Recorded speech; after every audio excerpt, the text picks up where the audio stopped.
It's an honor to be here today to share the results of the investment mapping exercise undertaken by the International Finance Corporation, which is part of the broader World Bank Group's efforts to transform the Lobito corridor from a transport corridor to a dynamic economic corridor.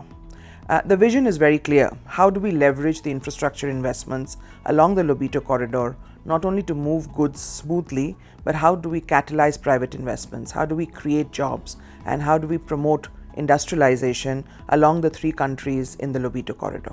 So to achieve this vision, IFC undertook a private sector-led mapping exercise on what kind of private investment opportunities are happening in the Lobito corridor, what are the new opportunities emerging, and what all will be required to unlock these investment opportunities in Angola, in the Democratic Republic of Congo, and in Zambia.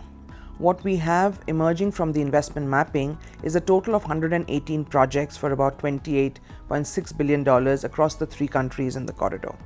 Zambia has the largest share of these projects, about 58 projects for $12.1 billion. What's even more interesting is that of this $12.1 billion, $7.2 billion are already committed or being invested as we speak. What this says is that the investment interest is real and the momentum is increasing.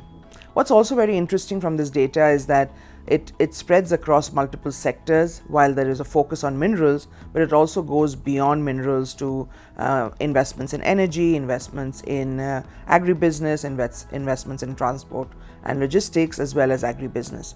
All of these are high growth sectors, and the potential for these investment opportunities to create jobs and add value in Zambia is huge.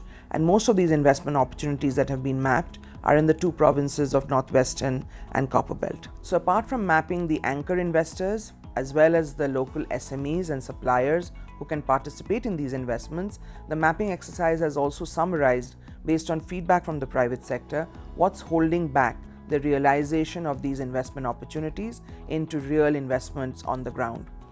We have summarized these along sector-specific issues. Energy does stand out as a key constraint across all of these sectors.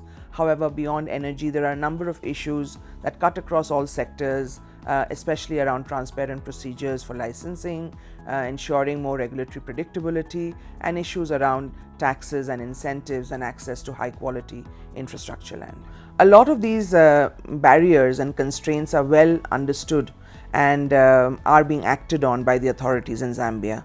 A lot of it is not new news. In fact, a lot of the issues that have been identified as constraints for the energy sector are an integral part of the Mission 300 compact that the government of Zambia is implementing.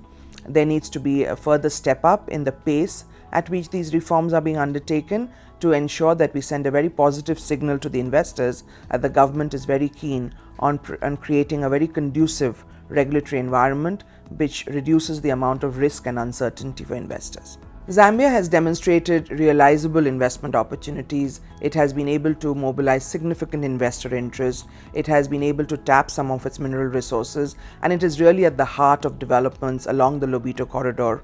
The next step is really to further deepen the level of reform effort for the government of Zambia, and to ensure that the investors are encouraged to do more and promote economic activity in Zambia.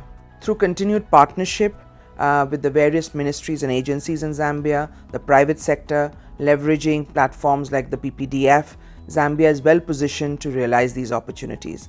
And IFC, as part of the World Bank Group, remains committed to partner with the various stakeholders in Zambia to make this happen.